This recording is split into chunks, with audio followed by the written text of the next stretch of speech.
Here we are. We're live now. Okay. Well,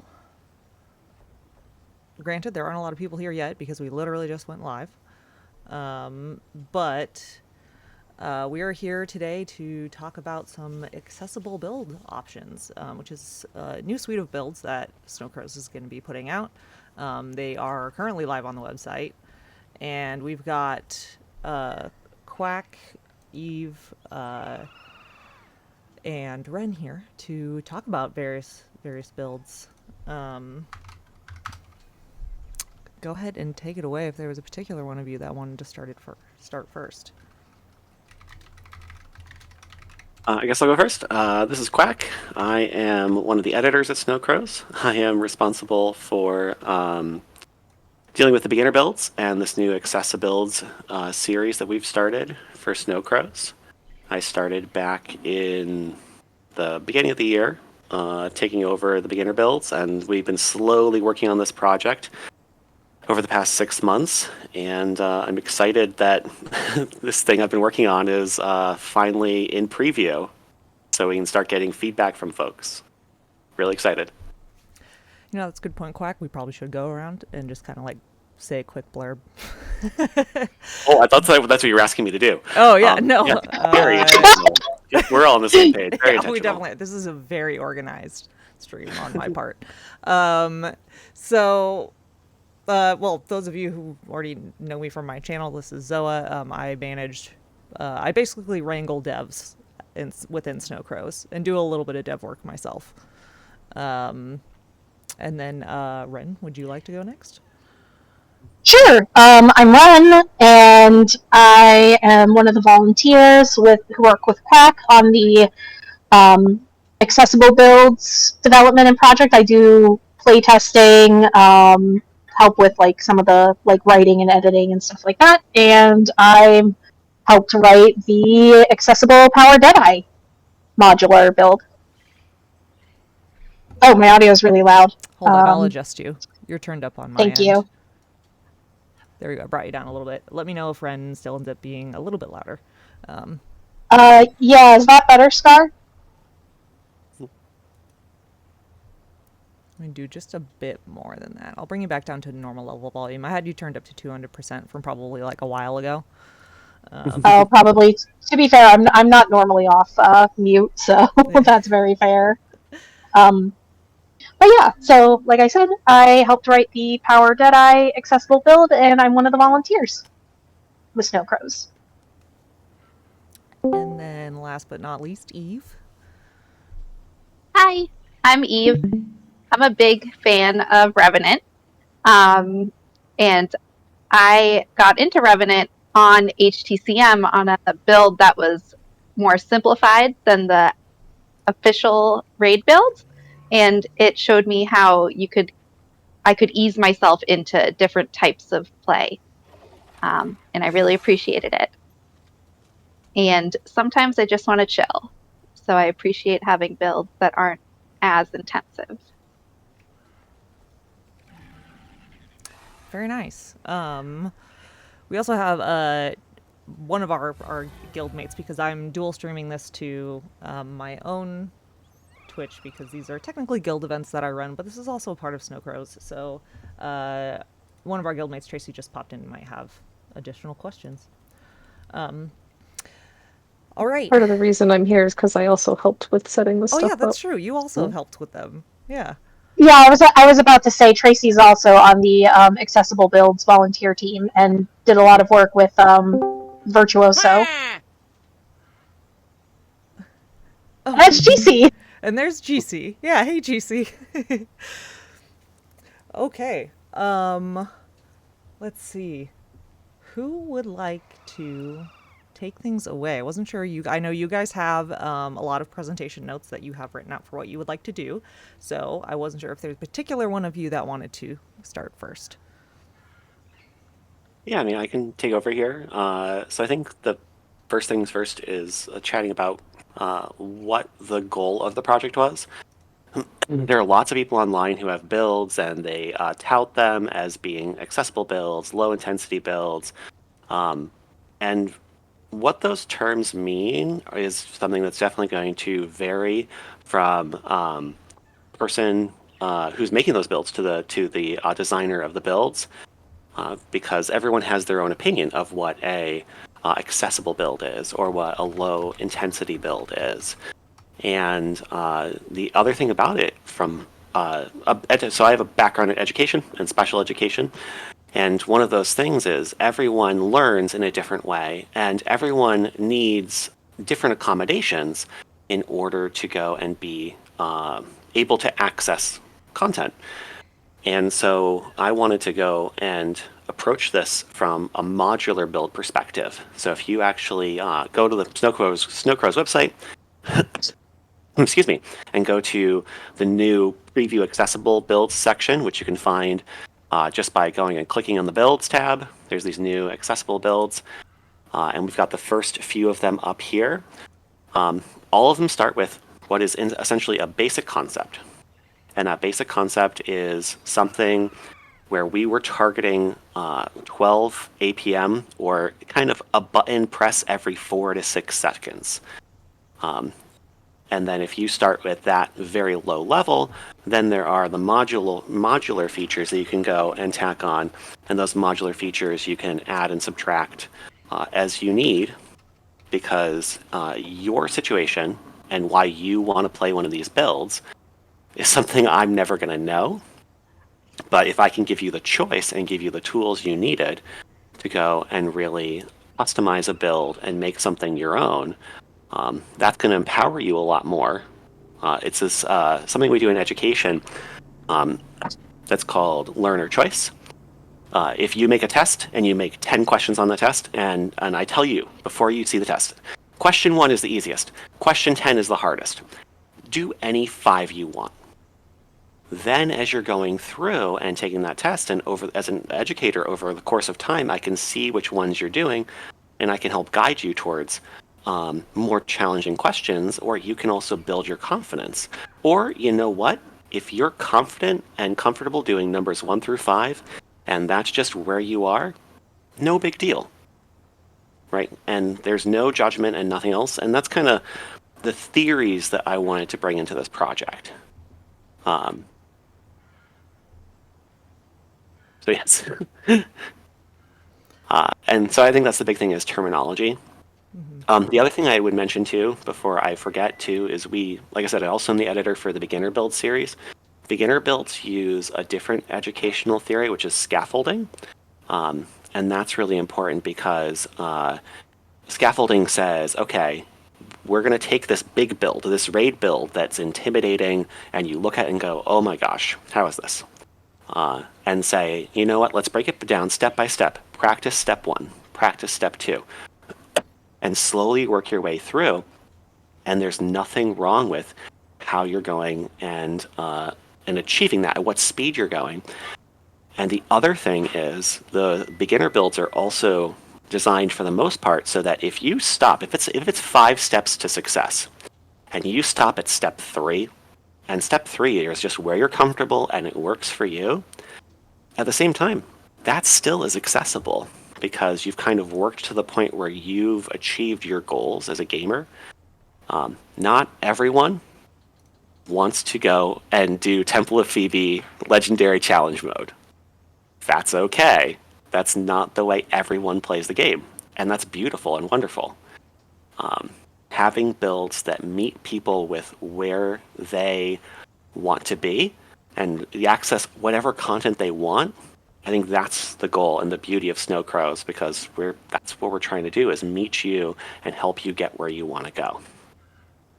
And I'm sure I've just gone completely off rails and talked about 5 million different topics that we wanted to discuss at once, but I kind of get on my soapbox and I just want to keep going because I'm very passionate about this. So No, I think that was a great little summary there of basically that Snowcrows is like, we're known so well for having like the best meta builds where they're going to do the most damage, the most optimized, that sort of thing. But some of those are going to be, 1 million buttons, or you look at it and you're like, that's really intimidating. I don't even know where to start. Like, I don't know where to bite off and chew first. And that's what I really love about, the scaffolding that you're talking about with the beginner builds, and then with the modular builds, or excuse me, the accessible builds, that allowing that flexibility of like, Cora mentions in chat here how there's like a difference between, like, right now with LI builds, it could mean just bonking one, or it could mean just press all buttons off cooldown, which people like to just say, oh yeah, it's just all buttons. But technically, most rotations are all buttons off cooldown. It's just the matter of the order that you do them in. Yeah, definitely. Yeah. It's also. Oh, No, go ahead.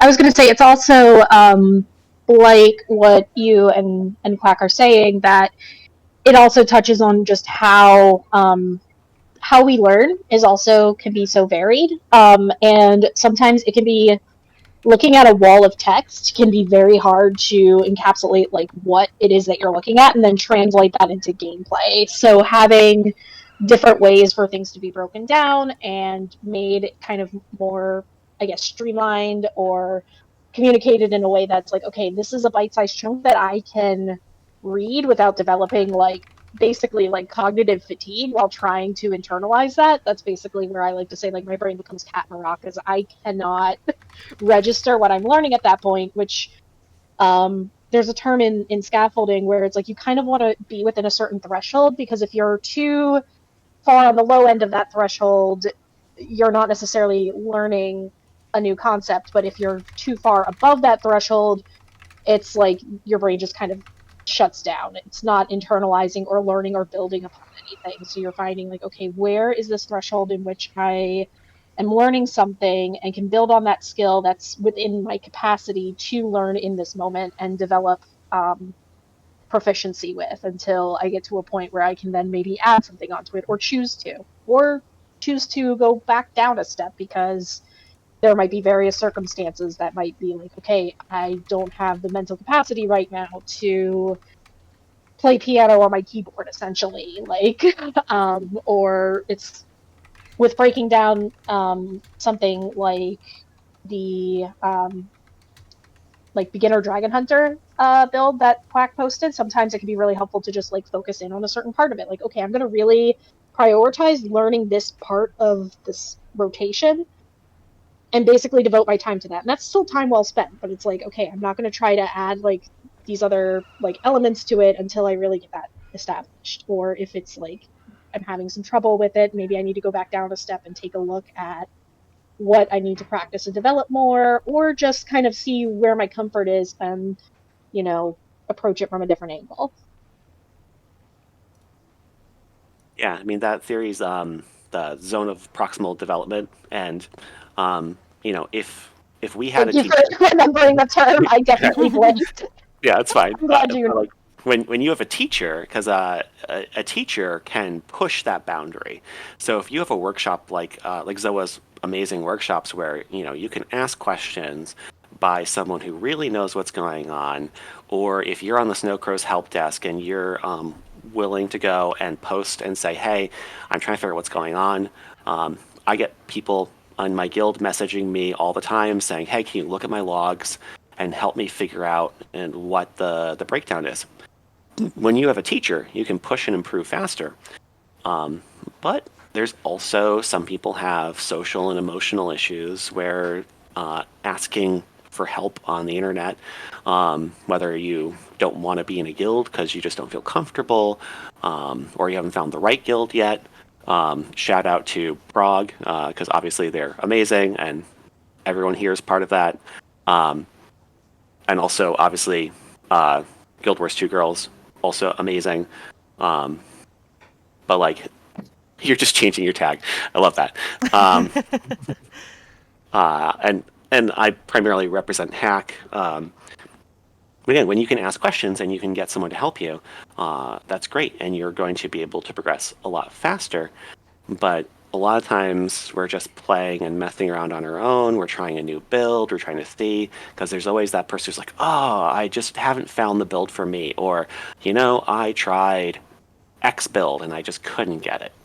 I was scared of Elementalist for years. I had zero desire to try it.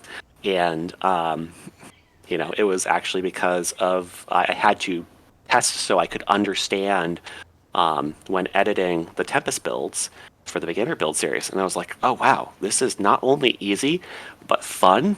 And then I was suddenly heal a lack tempesting a Twin Largo CM when it was like my first day playing heal lack tempest. And congratulations, that was the first time I got a Twin Largos kill on CM.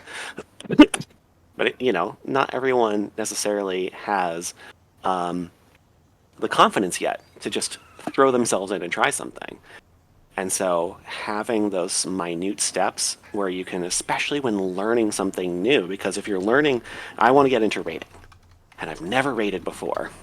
And you're not only trying to learn your build and feel confident with your build, but you're also trying to learn these mechanics, because you've got to stay on stack, or that first Veil Guardian pop is going to just, one, send you halfway across the arena and then down you, and you're not going to get a chance to learn the encounter.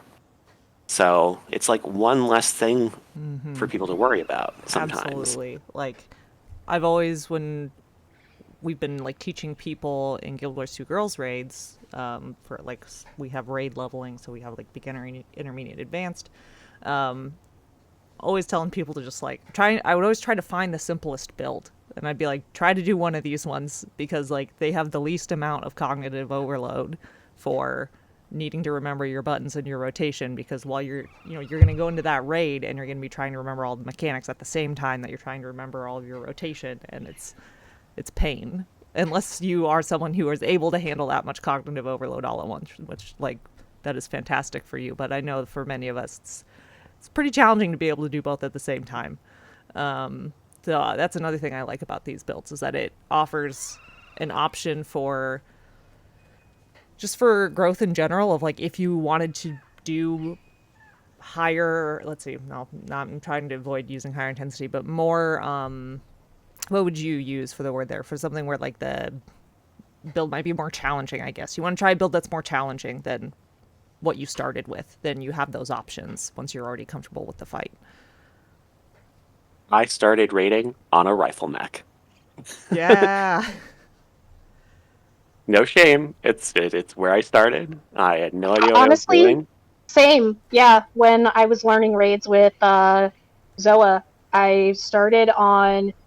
It was definitely a progression too. I started on just power rifle mech when that was around, just as a way to like focus on mechanics of the raids while having less kind of cognitive overhead for the rotation I was doing. And then from there, I adapted to eventually incorporate Alac DPS and then Heal Alac, and now Heal Alac mech is one of my like go-to predominantly used endgame builds. So it was like a gradual build-up of, and now I do Condi mech and Condi Alac mech. I do a lot of mechanist in endgame content.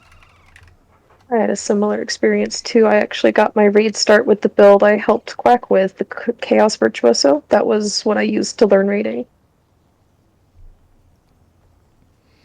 Yeah, and it's great because like a lot of these builds that we've chosen to focus on are ones that oftentimes can get passed over because a lot of it's like, what build should I play? And people say, well, this is clearly obviously optimal. I can get to like 95% bench on Soul Beast.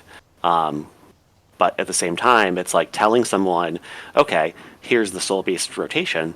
That's very hard when you aren't sure what's going on. Though I had to learn and force myself. I looked at every single button. I figured out what was going on. I realized that twice as vicious was like the most important thing. So like above and beyond, any other skill, I needed to make sure I was using Axe 4 off cooldown, because Axe 4 off cooldown is the one that's going to trigger this really important buff. This was pre-relics, so I wasn't worrying about fireworks at the time. But again, like that was a lot to figure out, and I spent a lot of time working towards it because I wanted to get better. But starting out and saying from the beginning, I mean, that's actually where we're starting with the accessible builds is there are two buttons, and two buttons you need to care about only. One is this amazing weapon skill, which is Axe 4, which literally you use Axe 4 to trigger twice as vicious. use it off cooldown. And the second one is Sikkim. And Sikkim is really important because it starts that burst window, and you get so much of a damage buff out of using Sikkim. If you just use those 2 buttons by themselves in isolation and are just auto-attacking... Oh, you're switching... It says POV Quack, but nothing's showing. Yeah, hold on. Something's... I was like, Technical is it doing difficulties. it now? That's multiple you. monitors going on. Okay, good. It is showing you now. Oh, it is showing you. Okay. Let's just... I'm going to be lazy. No one yell at me for just doing all boons and all conditions, because I am far too lazy right now.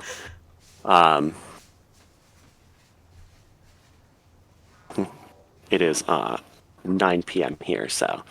But, like, again, if you're just sitting there and saying, like, all I'm going to do is just use, like, 4 and then Sikkim, and if you're just doing this, and we're using Sword because it's got a faster auto-attack chain, so it's really going to also, once you get to the point, and just using 4.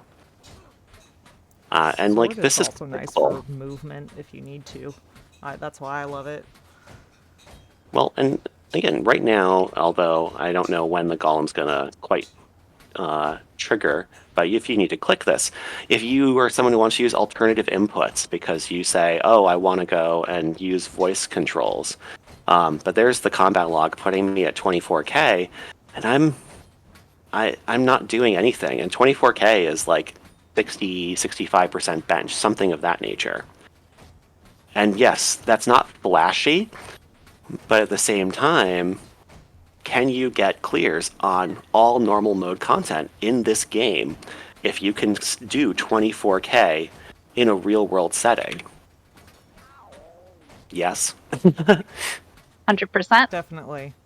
It's like there's nothing that you can't in normal mode, and you can even do a bunch of CMs on that. I mean, not every single that one. was the cap. Like, DPS builds were like low 30Ks, and it was like, whoa, 34K, 32K.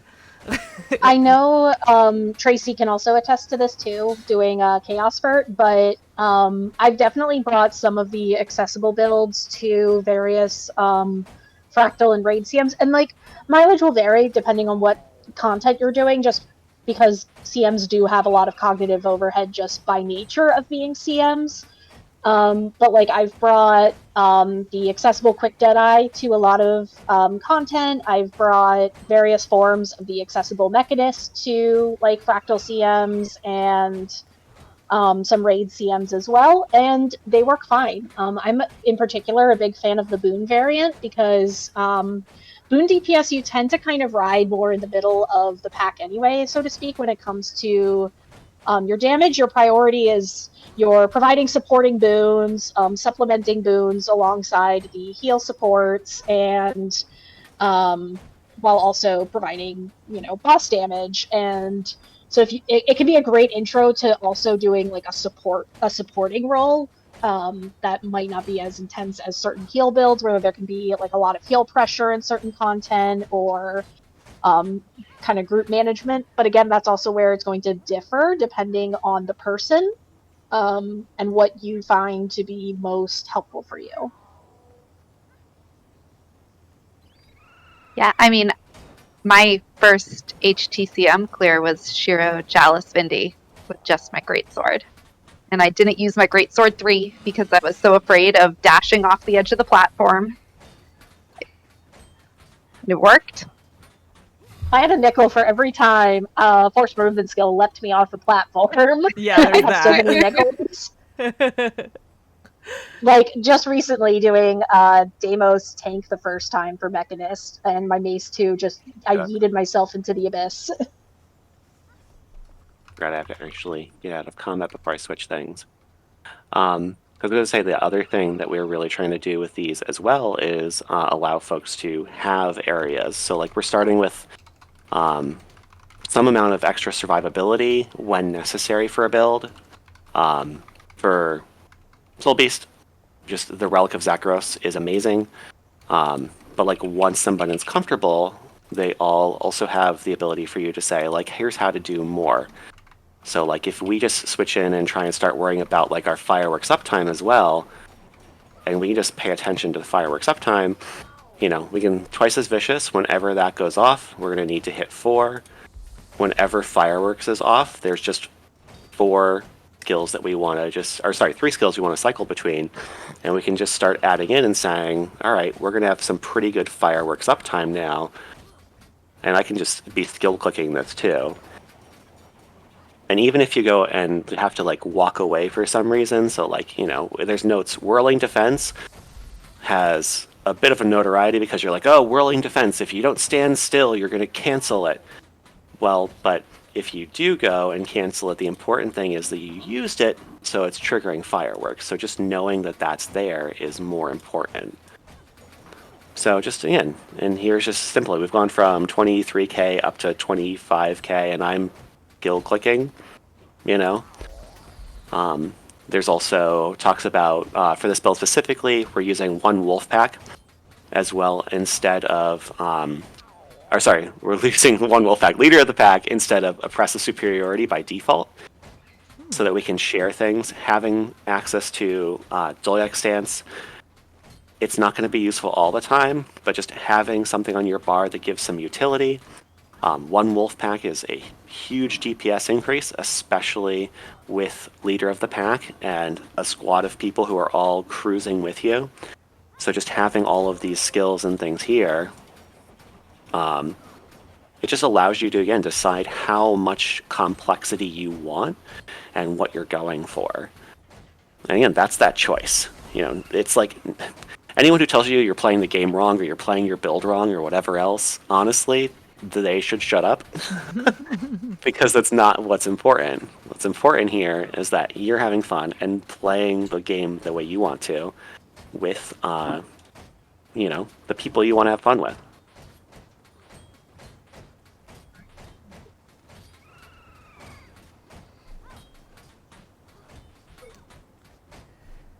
I'm wailing on this golem. Something that's really great about this is you can also, by having that modular structure, you can also, as you're learning new encounters that might have more mechanics that you're paying attention to, having a more streamlined process for, okay, this is kind of the APM I'm going for, this is how I can kind of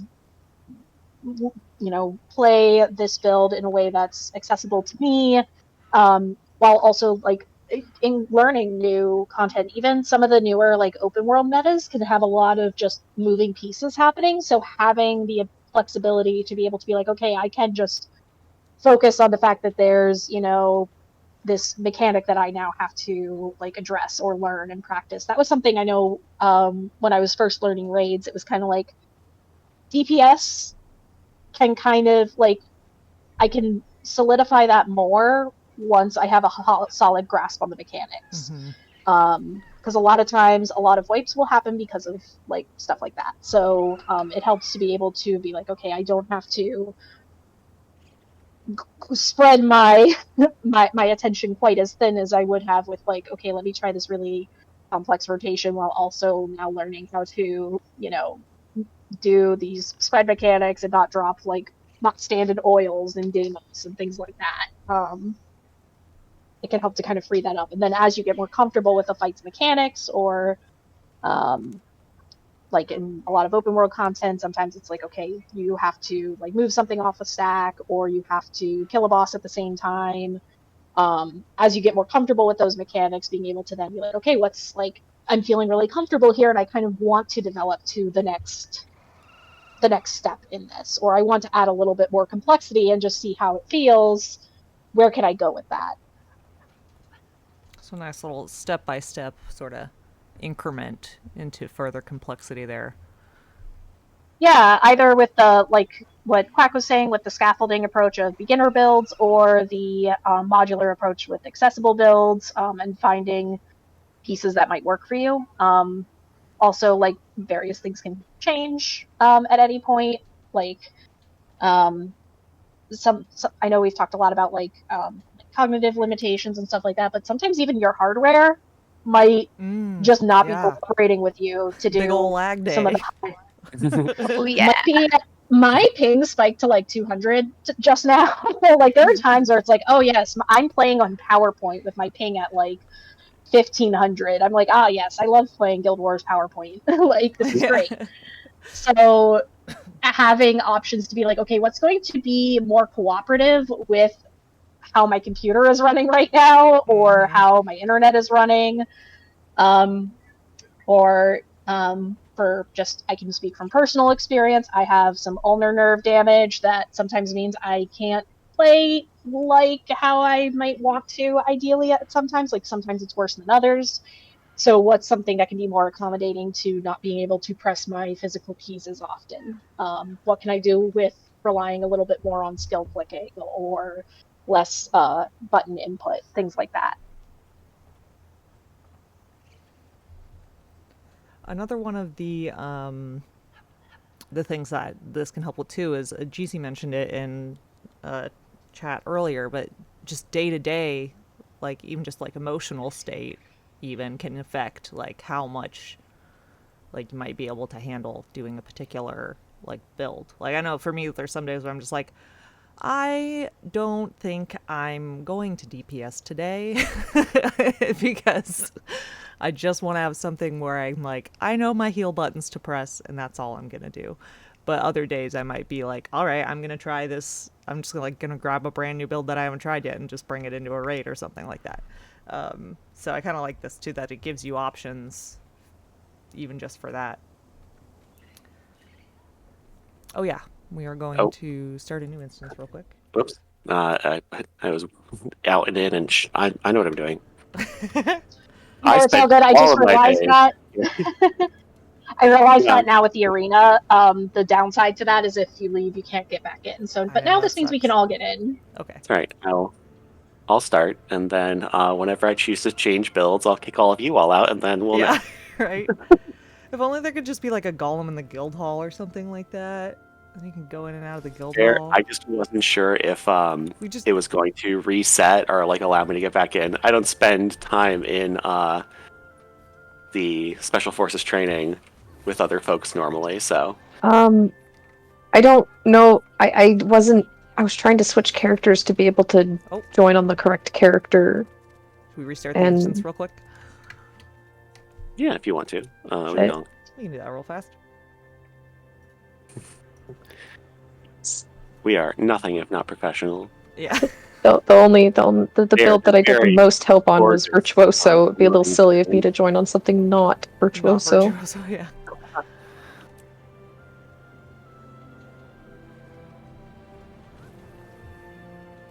It's not going to pop up. Okay. I also helped a little bit with Elementalist. Oh. Yep. The Elementalist one, we're still chipping away at. I haven't finished writing that one yet. Yeah. I helped give a starting point. Is it going to be a core spec or a specific LE spec? Tempest. It's Condi Tempest is what we are targeting. Ooh. There's I know there Hammer used to be Fire a Wizard pure build. Fire Wizard. Yeah, there was a Fire Wizard build that was pretty easy to pick up for a little while. So I'm excited about that. Can we get Tracy's POV or? Yeah, I can potentially do that. If you stream to Discord, Tracy. Oh, okay. Then I think I can switch. That way, if you need to disappear. I'm just my roommates are working on stuff tonight, and they want my help. All good. Yeah, no problem. We can see your vert in action. Is this on you now? Yeah. No, that's a Deadeye. Hold on. So, when I was learning to raid, this was the build that was given to me by my guildmates. They wanted me to stay alive as much as possible, so they gave me this variant instead of dueling, even though dueling was meta at the time. And then Chaos briefly became meta, and then it went back to dueling. The biggest advantage you get with the Chaos line is perpetual self-stability. Looks like your stream is, for some reason, at least on my end, is very Choppy. choppy. not 100% sure why. Sometimes I stream just fine, sometimes it's a little choppy. Okay. But basically, the key behind the reason you like this for survivability is bountiful disillusionment. 5 seconds of stability every time you shatter. And you're shattering a lot. So just lots of stability. The other big benefits is you get some extra regen, and you get some chaos auras, which gives even more boons. And there's just some basic concentration and expertise in addition to that. So it's a little different from the dueling in that you actually have to bring a little bit of your own expertise, because if you bring the big expertise items like the weapon sigil that does it, you overcap on expertise. It's goofy. But because it doesn't have as much like specific boon type stuff going on like dueling, it's able to maintain its DPS in a much more simple way. Like, even if you're just doing some torch and some shatter 2, just very slow pace, and once you've built your condies, it'll get up to a good amount.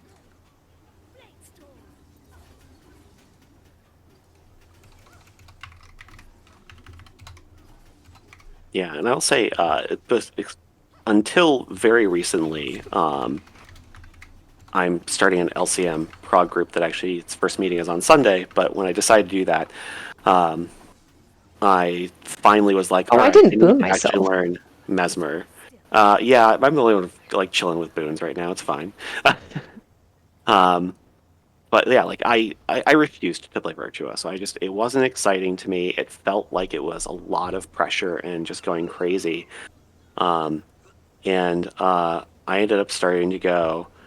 I went to my QTBS, and Tracy had built up this build, and so I started trying it and playing around with it, and it was actually just a lot of fun because I got to go and I can take this build, having not really played Virtuoso before, and I was soloing champions with it by doing like nothing. I took it to a Tangled Depth, into a Chak fight, and in a 50-person squad, I was literally hitting F2 and F1, and those are the only 2 buttons I pressed. I ignored everything but donuts on the ground, and I had the highest DPS in the squad by a margin. It wasn't like a close thing. It was just like, of the average player, the 50 random average players that were at Chak in that squad that day, I was blowing them out of the water, and I was hitting 2 buttons. Yeah, I'm not quite at the 2 button. I'm hitting a little more than that, but even with how few buttons, I'm hitting 27k on my meter. Yeah. And because it is such a simple build, even though it benches lower than dueling, when you bring it into fights, you're just keeping your rotation so consistent that you still keep pace with the other verts. Only the really, really skilled dueling verts truly outclass you. Nobody notices you're on chaos unless they look at your DPS and notice that your torment is higher than a dueler's. Or they see you've got a torch. You've got more basic expertise instead of just bleed. Where's your Phantasmal Swordsman? Yeah. Just. Oh yeah, the perma stab. I forgot about that. Yeah, and the best again, like that. And I think that's again survivability is how do you make it so that someone can afford to make a mistake, right? How can someone afford to make an error somewhere? And like I was watching, Muckluck just did a big stream about like all of these support builds or whatever, and one of the things he called out on a bunch of builds was, this was fun and whatever, but I can't take a hit, or I'm gonna take, I can make one mistake and then that's it. And especially if you're learning, or if content's hard, whether it's the content, the build, being able to make a mistake is important. We don't always need to be perfect. It's definitely part of the learning process to be able to make mistakes and to learn from those mistakes. And depending on how, sometimes depending on what you're doing, it can be very discouraging and kind of lead to like a burnout or fatigue sooner if there isn't that kind of like support, like wiggle room. So having that kind of like, okay, room to make mistakes and to learn. Also, like I know for myself personally, I find that when I like to practice or learn something, I like to go into strikes. Usually I like to go into the easy 3. So Shiver Peaks Highly Pass, recommend. Rainier. Yeah, those are my preferred ones just because they're just a little bit more dynamic than, bonking a golem, but also forgiving enough that like if you're miss a button or you're still learning something, there's that flexibility there to learn and see how something feels. And also gives you a little more realism than just trying something in open world on an open world boss, because I know like for me it's been fine to do at least on like a DPS as long as it's a boss that's actually like staying alive for a good portion of time. For me to practice the rotation, but particularly if I'm also going to practice anything that's giving any sort of boons, it's nice to bring it into strikes where you have the 10 man that you're testing it on, instead of an open world where there's a lot of boon overflow anyway. I stepped myself up to my usual in-raid rotation just so you guys could see 31k with a lot lower strain than the dueling, and it's still got that stability. It's so good. And it doesn't mess up the rotation when I get hit. I just go back into camping torch. It's fine. Yeah, and I think that's one of those things just that we're aiming for, right? Is just to make sure that everyone can go and successfully use these. And because again, if you can do 30k or 25k or whatever it is with one of these builds, while not necessarily playing piano, you're not going to have too much trouble in an actual fight, because those numbers are going to be a lot more realistic. Like if you can bench 40k on some absurd boss, that's amazing, because even the folks who are like amazing, Zargle's in the chat right now. I bet if we go and pull up Zargle's logs from actual encounters, you're going to see that Zargle does like, I'm sure 36k in a real fight. But like these builds, like I said, I can do 21k by hitting F2 and F1 on Virtuoso here. And I can still do that same exact 21k in a real fight by just hitting F2 and F1. Because it's a lot of those full rotation, extra optimization things rely on you not only being able to hit the buttons in perfect. Oh, cute cat. Oh, are you looking at Lancey? Sorry, I got distracted. Yeah, he's a baby. He was moving. Yeah. He moved. But also, a lot of that like perfect optimization in a real encounter when things are moving, or you don't have like the perfect burst window lined up, whatever, don't sync up, and that's okay. These builds are designed to be consistent for not only just being able to take them into a real fight, but also going and what was I going to say? But also like dealing with them. Do you want to go and for a wide audience? Ren, I know you're excited. Do you want to give me quick?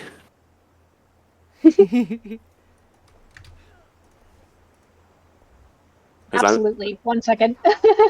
Let me know when you're ready. I have no boons on, so go for it. Okay, so I'm on quick right now.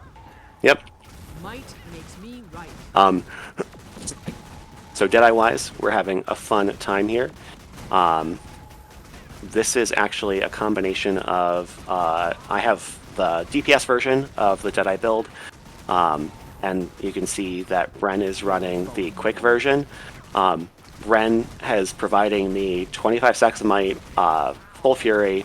I am almost completely capped on quickness, and like, you know, Ren is not doing a whole lot of work. Like the quickness Deadeye's got a little bit more APM. It probably comes in at around a button every 3 to 5 seconds at a minimum.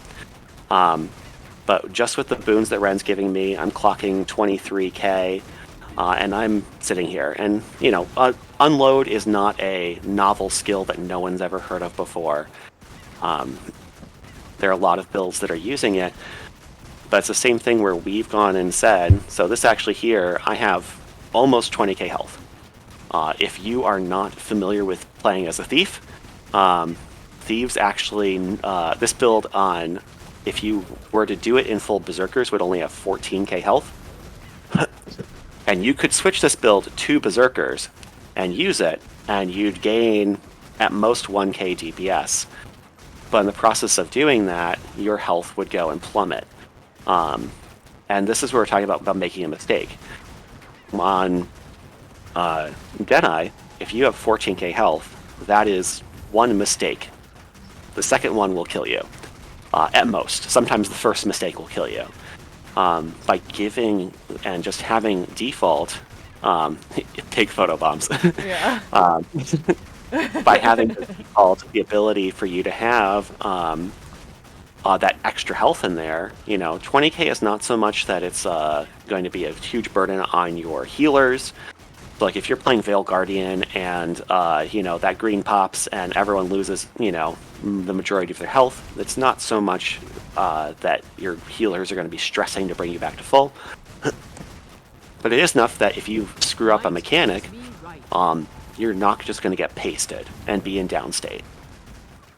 And again, we can just increase the complexity of things too.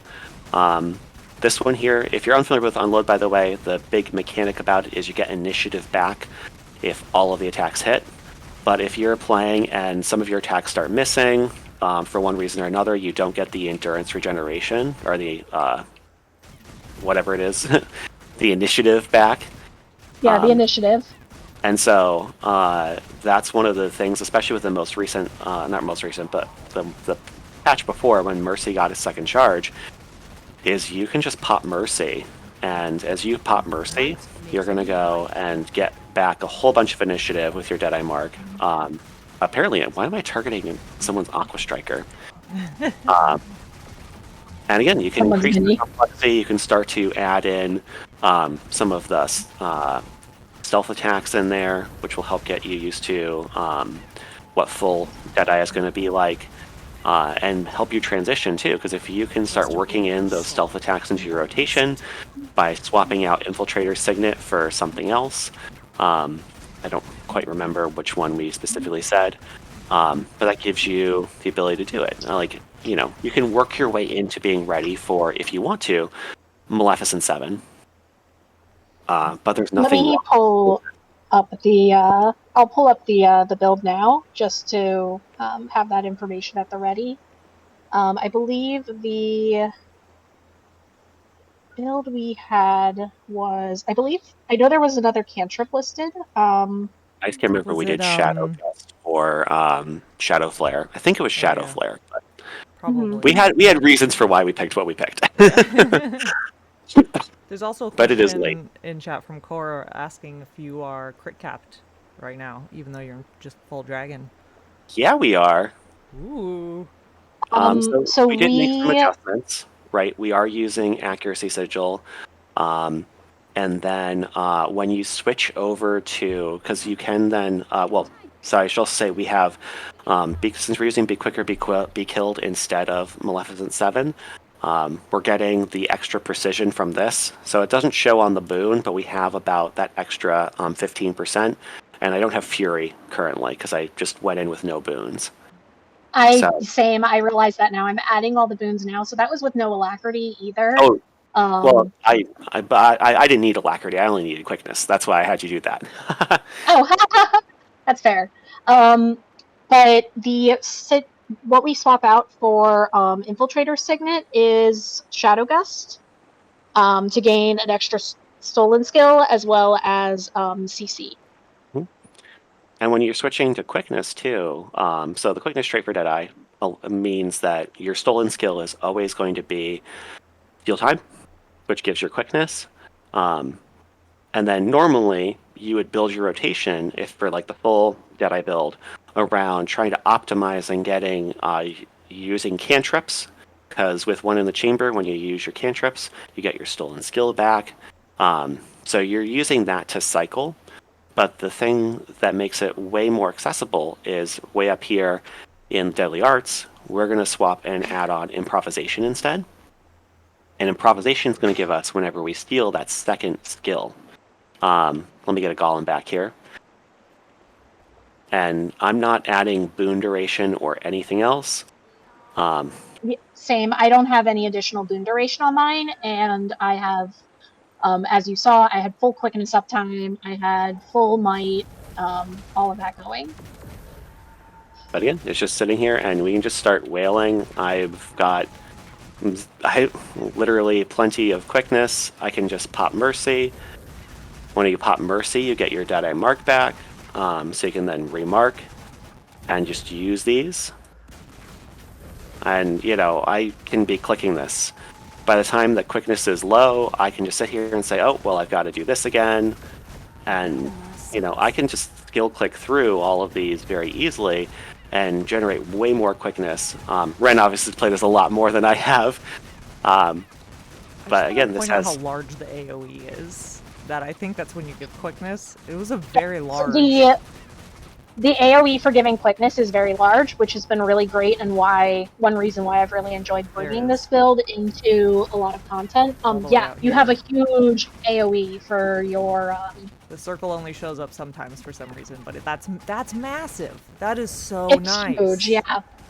So it works really well if you're having to spread during mechanics, or you know, you're learning how to give boons and being able to be like to have that wide radius, whereas there are definitely some builds that require a much shorter like more compact group stack in order for boons to give appropriately to everyone in your subgroup. So it's really nice from an accessibility standpoint of learning to provide that, and just the fact that on its own it can give full might, it can give Fury, full quickness. Like, it's really accessible, and that's without any additional boon duration. But like Quack was saying, if you find that you do need some additional boon duration, you can swap out a ring and an accessory from Dragons to Diviners, just if you find in your use that is necessary. That will... Huh? I did have those on. I wasn't paying attention. I actually didn't have the concentration on. I mean, again, it's just what's comfort level, you know? Yeah. You can also add Shadow Gust to have an extra rechargeable source.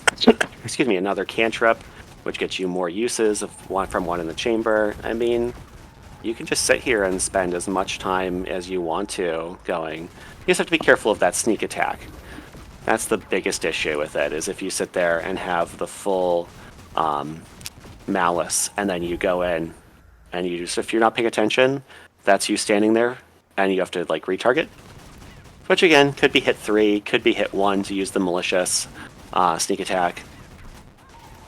I recommend getting used to trying to do the hitting 1, because if you hit 1, you're going to go and actually get more used to how the full build is going to work.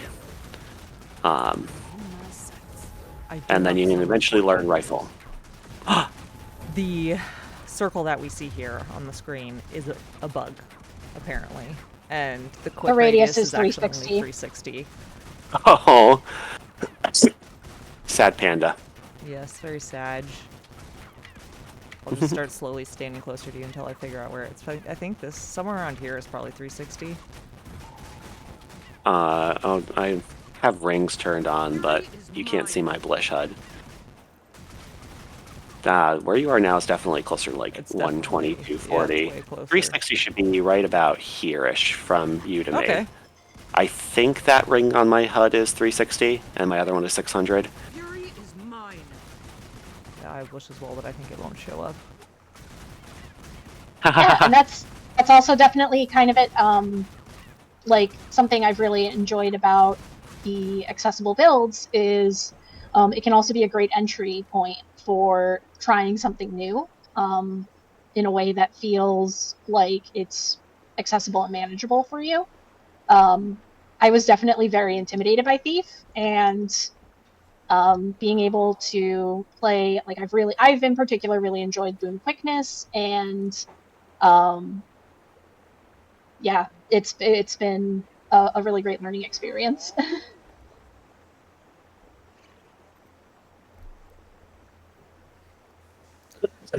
I'm Right, do we particularly wanna- excited about these, considering I can't keep up with all of the balance patches that happen anymore. So I was like, I'm gonna learn every single build, and then I like got all of them set up, and then we started the balance patch cycle, and I was like, oh no, I can't keep up anymore. I don't know how these builds work anymore, and I feel like it's gonna be a lot easier to keep track of, or if I'm just like, oh, I want to play something else other than my main right now. I want to actually play my other characters, but like I do not have the knowledge or the energy or the time to put into learning like a full like build as far as like the optimized maximum DPS build.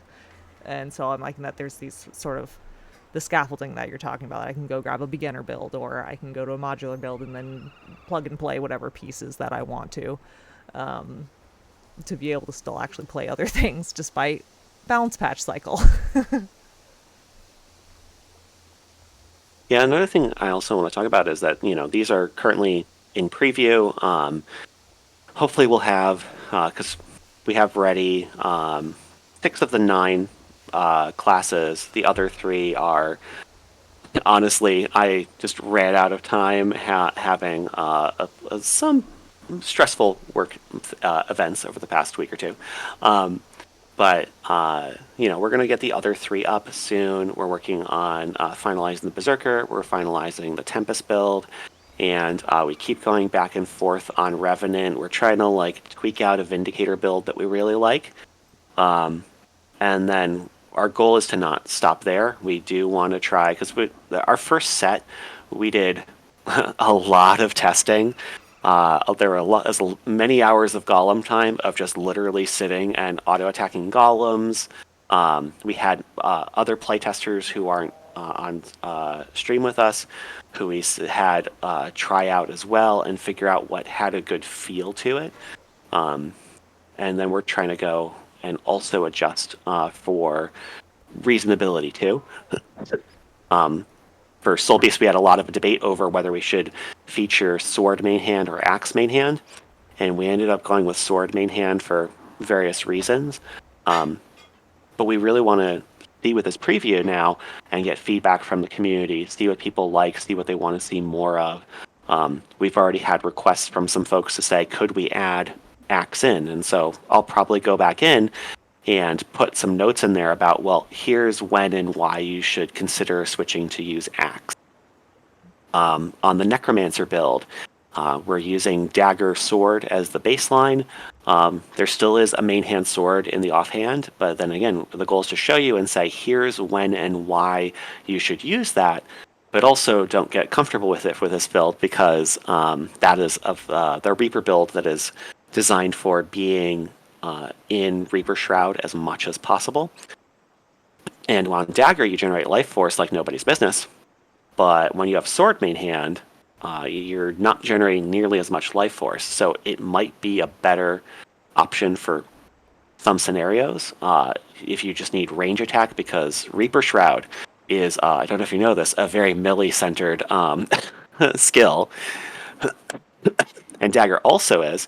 So having that offhand option, but trying to remind people, hey, this is here, but don't rely on it. But if there's good feedback and things that people say, hey, I found this was really great. I really wish you had some more options of this nature. Maybe you're going to tell us that, hey, although, kitty moving, that, it'd be great if there was a little more survivability. Or showing off. Tracy's leaving. Bye, Tracy. Any final words? Thanks for coming, Tracy. That's a little on the spot. I don't really have anything else to say. That's okay. You can just be like, It's okay, all right. bye. Thank you for all your contributions. Yeah, Thanks for thanks. joining us. Sorry I couldn't spend more time. Oh, no worries. All good. But yeah, if you've got feedback for us, what you like, what you don't like, what you'd like to see more of, we're not. I don't want to say we're taking requests because we're not quite taking requests.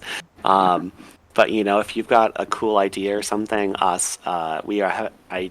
one of our playtesters specifically asked for a catalyst build that could be a low intensity quickness option. So that's like turning in my head. I've been working on low intensity Chronomancer. That's the name of the class.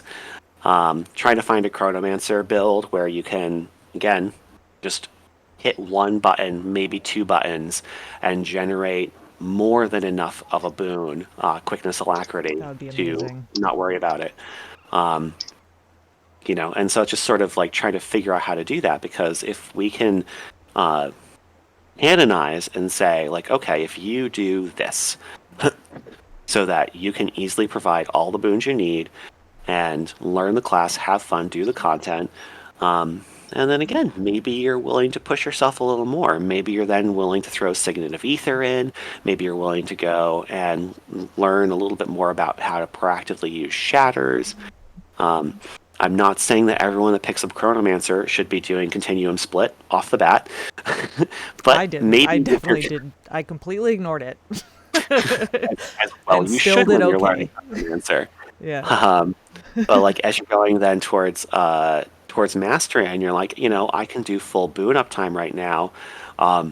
Like, let me confidently experiment with this, and hopefully you're not going to yeet yourself into a puddle when you warp back. But Yeah. that's Chronomancer learning curve. Everyone has to do that. Oh, man. Yeah, happened many times to me. We do Yeah, have like- a good comment in the chat here, if you don't mind me bringing it up. Yeah, go for Not it. at all. Talking Where's my chat? about how this is also good for free-to-play players. With each expansion, Yes. there becomes a bigger and bigger gap between those who have expansions and those who don't. Or even, as Relzin says in chat, like people who like only have HOT or only have HOT and POF or just POF or whatever. So there was So a this- question of if there's going to be some core builds or expansion only builds coming out. Go ahead. I'm sure Quack is probably going to touch on this too. I know for Mechanist, there is a note in there on if you don't have Path of Fire or Soto for the like kind of weapons unlock across all builds and for having sword unlocked. There's an alternative listing for the build that basically shows like if you don't have this expansion, this is how you can adjust this build. So that's definitely something that also lends itself for the modular approach, is keeping in mind like what again people's access are in terms of the expansions or content they have. Because as more expansions come out, the meta for a lot of builds becomes more. There's more of a gap from those who have certain expansions versus those who don't. Yeah, and we're going to see Spear doing that in a couple months. Yeah, like is Sphere going to throw that off a lot for a lot of builds? Yep. So like I know we're right now. Oh no, go for it. no, I was going to say that like I'm trying to catch those things when I can. So like we're using dragons here. I believe this. If I didn't put it in the Deadeye one, I put it in the Dragon Hunter one. I don't remember if I put it in both of them. But It is in both. Okay. It's listed in Deadeye that if you don't have dragon stats because you don't have End of Dragons, you can use Marauders, which is a core setup. It just has more precision. It's power precision instead of, I believe it's Ferocity. Yeah, instead of power and ferocity. Yeah, so it's like we're trying to find what's optimal and within reason, but trying to say specifically when necessary. where those little gaps are. Obviously, we are using Dragon's baseline for Mechanist as well. Excuse me. But that one, we didn't need to put a note in there about the armor, because if you have Mechanist unlocked, you have Dragons. So Exactly. instead, though, we are using sword main hand, though, and you can't have sword without other things. So there's notes there that say if you don't have access to sword, mace is a good number 2. It's also worth mentioning mace there, too, because if you then take the Mechanist has an alacrity module, and the alacrity module, when you click that or expand, read about that, there's multiple ways, if you're not comfortable with the amount of alacrity you're generating, to increase that number. And one of them is, well, if you don't want to change a whole bunch of your gear, switch to mace. Yes, you're going to lose a decent chunk of damage, but you're going to get the comfort of increasing your boon duration, because mace has that barrier that you just give on 2, mace 2, I believe. And then when you give barrier gives alacrity. Or alternatively, it also, I believe, mentions that you can swap around some of the gear sets. You can change some of your dragon's armor into diviners, because all that's doing is you changing your words. It's changing your ferocity to concentration. Yes. And again, it's just, here's just simple things. Another thing is just the Relic of the Herald, right? If you've got your legendary relic, or if you can manage to make one of those, hot swapping that in, that alone is going to give you 15% extra boon duration, or give your mech 15% boon duration, I should say, because the Relic of Herald will transfer over. And again, there's lots of ways to customize. And we did put a little bit of guidance there saying, like, don't go crazy, though. If your boon duration is over 30% and you're playing Alacrity Mechanist, you probably have enough boon duration. Scale it back a bit. If for whatever reason 30% boon duration isn't enough, you might want to tell your party to stack on tag kind of thing.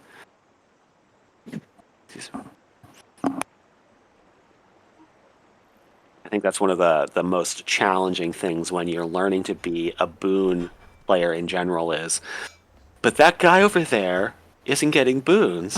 Yeah. A Okay, lot of it has to do with yours. Yeah, exactly. Yeah, like sometimes what can be helpful for me if I notice if like one person has really low like uptime of say alacrity or quickness, depending on which class I'm on, and it could be that that person is off the stack. They could be potentially handling a mechanic. Things like flat kiting. If I'm the one flat kiting, I usually have the lowest boon duration. I have the lowest alacrity on myself, even though I'm the one providing alacrity. But everyone else has high alacrity uptime. But that's because I'm intentionally doing a mechanic that requires me to be off stack, and that's okay. So sometimes it can be just getting an assessment of what's happening in your environment, kind of troubleshooting from there. But like Black said, certain builds, once they hit a certain boon duration, like additional boon duration, then that's sufficient. And you can start troubleshooting other areas for how to provide more. Oh yeah, Mechanist, that's a good idea. Yeah. I'll jump back in once Eve is back in Aerodrome. Right. And I can still be a quickness supplier. Perfect. So I see on the website that there's... So here we go. Accessible Power Deadeye. Can I help you? So the version of it that's with... Oh, there it is. Switching to Quickness Boon DPS. And then it kind of just gives you all the details that you need. Okay, cool. Yep, and one of our sort of goals, too, was to... for folks who may be easily overwhelmed with too much information, we wanted to make sure that as little as possible was like smacking you in the face. I know that when the first few times that I see rotation logs, and I'm like, oh god, there's 50 million things here. What's going on? At Maracas. And just like, nope, no please. So we wanted to make sure that it was just sort of saying like, okay, here's what you need to know. Mechanist at the baseline. Oh, why do I have bolts? Ugh, bolts gross. But Mechanist at the baseline is just relying on the very simple, give myself something. Am I going to be lazy? Yes, I'm going to be lazy right now. But just relying on the fact that you're just sitting here and using just Sword 2. And if you're just doing this, your mech's doing a lot of work. Completing auto attacks is going to go and refresh Refraction Cutter, your Sword 2. And you can just sit here and press Sword 2, and your numbers, DPS-wise, as they come in, are again going to be just right in line with what we're talking about before. If we're talking about the massive inflated, 40k benches that exist, you're still going to be doing about 60k, and you're not doing a lot. You're hitting one button. And again, you can there's suggestions on how to ramp that up. There are suggestions. I'm clocking 25k, almost 25 and a half. Ooh, sword. And I'm hitting one button. Literally hitting one button. I could click this button if I wanted to. It is about every 4 seconds because it is getting the recharge from the auto attack. But even if you're lazy and you're hitting this every 6 seconds because you're kind of not paying attention, there's a mechanic, or you just want to be chill, that still isn't going to be a big difference. We also then have on Flamethrower, because sometimes if you just need to be at a little bit of a range, not going too crazy. Flamethrower only goes up to 450 range, but if you've got to do a little bit of a spread mechanic or something, you can keep damage going. But again, once you get into melee, switch back to sword and just swing. And add in complexity to taste. If you, it talks about having 2 different build options. The first one is having shield. That's the default that's shown on the build, because if you have shield equipped, you're going to go and have that little bit of extra armor. It's not toughness, it's armor, so just a little bit of survivability, and it's got some great CC skills and utility skills to use just when you need to. You can also switch over to Torch. Not Torch. The Pistol Offhand. And if you're doing that, Basically Pistol Offhand, well, you're using it for the torch. torch. Yeah. But you can just use those skills off cooldown, and that's not really changing a lot of the complexity. You can use Overclock Signet too, but complexity-wise here, none of this is crazy, but all of it's going to add to just doing crazy a little bit more. Oh, by the way, I'm doing 24k, and I don't have utilities, and my food is something weird. I don't know what I have that gives just magic find. This is probably some Dragon Bash food. We do have a couple comments in chat relating to the mech build. One is from Cora, asking if we tried using high impact drivers over Jade cannons in the first column. They say their understanding is that it is a very small damage loss, and it makes the mech share might while also ensuring it stays near you in melee range.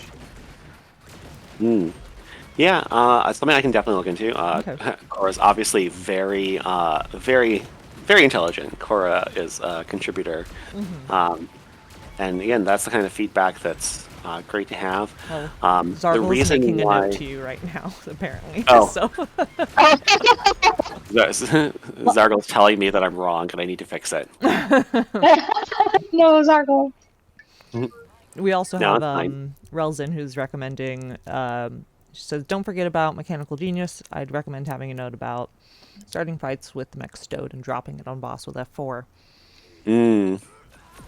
Yeah, it's one of the challenges with dealing with your mech. Your mech is a unruly pet, similar to Honestly, more unruly than ranger pets, I swear.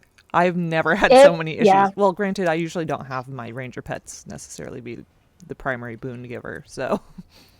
So something I'll have my mech on. So when I do hand kiting, when I'm hand kiting on mech, and I'll have my mech set to passive, constantly having it come back to me so that it can, help me stay alive during the encounter, and he'll still run off and choose violence. I'm like, I don't even know where he's going. He just chooses violence. Yeah. Oh. Nutmeg has joined us apparently as well. We have 2 cats now joining the Double stream. cat cam. Mm-hmm. Meow. Yeah, she's precious. Okay.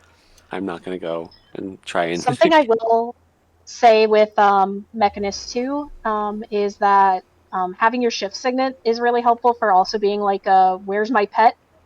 Because when you use it, Oh it my brings God, you it right is. back. Mm-hmm. It teleports you and your mech, so if you're not sure where the heck your mech is, you can use your shift signet and then your mech is right on top of you. I also tend to use barrier signet a lot to be a where's my pet homing beacon because Find my mech. there's a giant...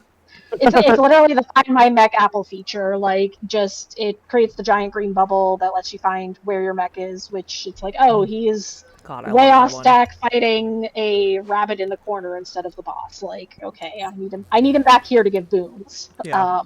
When I was So farming knowing where HTCM, that your... helped so much. There's just I so much also, going Yeah. on the Harold screen, and I'm apparently. like, okay, green bubble, there he is. Yeah. I had Harold equipped instead of Thief, and I wasn't even paying attention.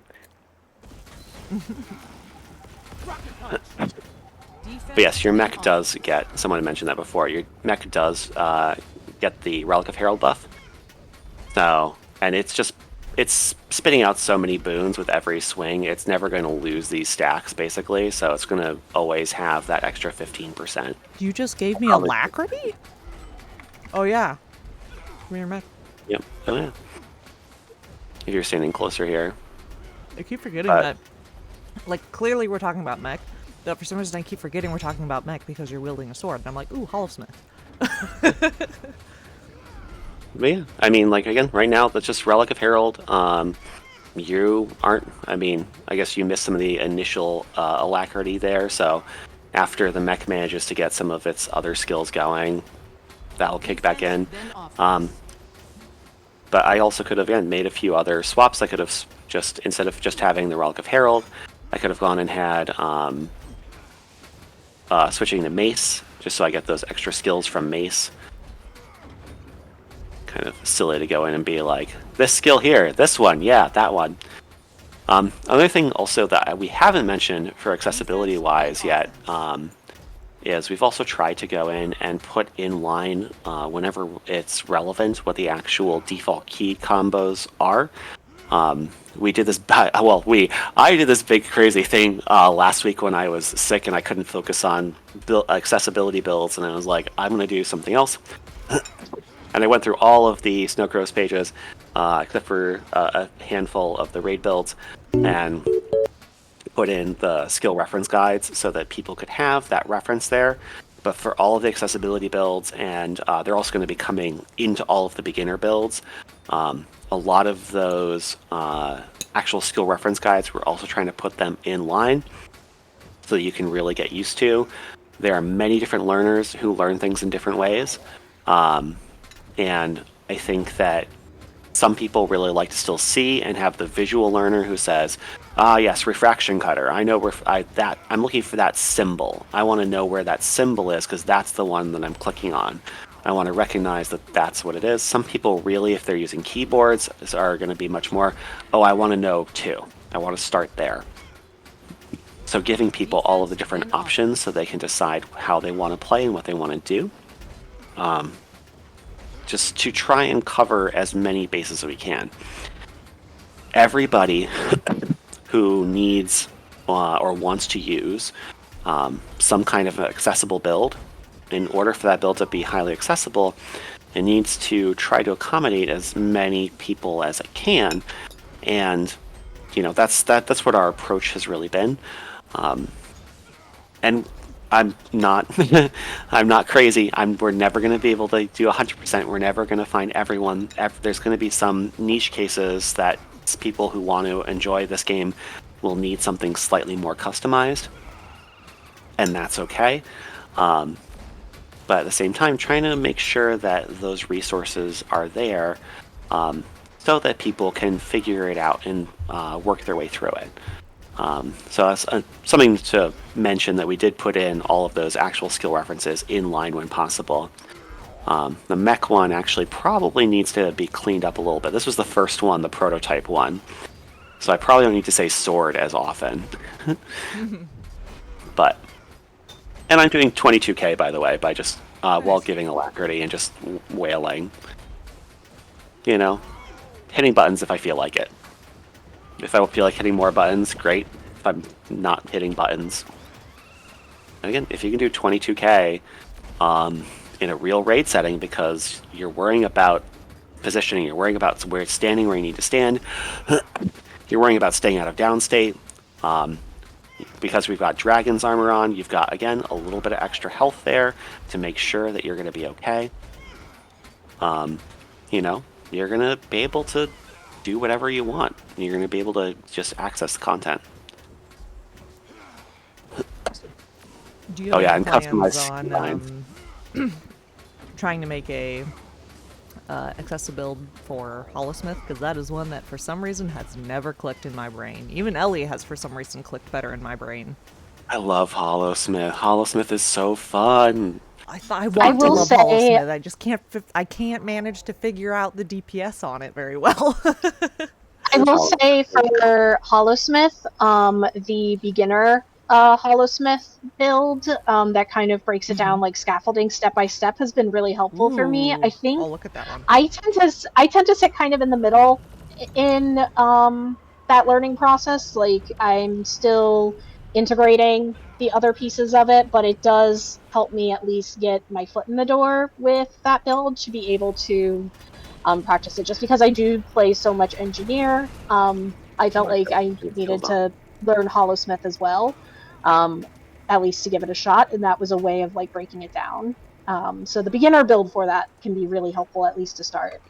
Right now, I know AccessiBuilds has about one for each profession, like one e-spec for each profession, and I'm sure there's going to be more as you know they continue to be developed and tested. But like the beginner builds are also a really great resource as well. So here's your quick tutorial in 3-kit NG. Hit 2, pull out a kit. Hit 2, pull out a kit. Hit 2, pull out a kit. Hit 2. Show your kit. Hit 2, pull out a kit. Hit 2, pull out a kit. Hit 2, hit 2. Right, like you see what? So here's your simple tutorial. It reminds me of Condillac Mech. It reminds me of Condillac Mech, where you are just you have one more kit, and your last kit is just try to come in, use it. You want to over burst yourself, and then again 2, 2, 2, 2. And that's all we're doing. This is congratulations. You can hit 2, and then occasionally 3 and 4. 20k. I'm not doing the best job right now, and then when you're in, the only thing to be better is to kind of pop out so that you're using those 2 skills one more time before you then go and burst. And then you add in the other stuff, right? You're using these other skills off cooldown. You're using this one. But like, for the most part, again, it's just, can you hit 2? You can like increase your complexity from there, but it's just hit cycling, hit 2. Way easier than anything Ellie has. Oh, cat butt. Oh, I saw some cat butt. Yeah. It was cute. Nutmeg is begging for dinner scraps. Yeah, we will continue to kind of mess around with it. As I said, originally we were going through all of the builds and trying to see what would work. Scrapper's probably going to happen before Hollowsmith. We've been talking about Scrapper on the back end. Scrapper's got a lot of beautiful sustain built in because you're getting a lot of barrier, and you're not just getting so like on the Mechanist, we're using Blast Shield instead. Just because in the course of a game you're getting that extra vitality, more health. That barrier will come up occasionally, especially as you're actually playing, because Explosive Entrance is going to go and get recharged during combat. Where is it? Somewhere. My brain. Blah, blah, blah. First attack, dealing damage to nearby foes. Refreshes after dodge. There it is. So in a real combat, as you're dodging, if you're in a scenario where you need to be avoiding mechanics and dodging, getting a little bit extra barrier because you dodged is nice. But really that extra vitality built in. But when you're on Scrapper, you've got that, I need to get out of combat, you can actually swap and get that extra barrier baked in too. So we were talking about that one probably being the next build. And again, we're going to work our way through. We're going to tweak and find the best Hollowsmith that we can. And figure out how we can make it work. It's just the things we put forward first are, as I said, that base criteria. It's been over an hour, so the base criteria was 12 APM. Scam gaming, yes. Where if you can only hit one button every 5 seconds, you're going to do great. And then again, if you need to use voice commands every 5 seconds or some other alternate input or whatever, if you can do that, you're going to be great. Our other goal was to make sure that when you're doing that at that very low threshold, you were doing at least 22 to 25k. Enough where if 8 DPS players walked in with 2 healers and they went through any core raid and could, I should say any raid, any normal mode raid or any normal mode strike mission, and they could learn the mechanics and knew the mechanics, they would have no problem managing to get that clear. As you do need to obviously learn mechanics. If you can't re-heal after a Veil Guardian, or if people in your group are pulling reds onto the stack and then greens are popping, no build is going to save you from that. But giving people that ability to have something to start with, where they can get clears, they can get experience. It's like with my LCM group that's starting up. The first thing that I want to do is say, I want us to get past 50%, and I want to get us to be pushing towards 30 because we need to see this stuff. We need to experience it. I don't care if your DPS is perfect yet. That will come.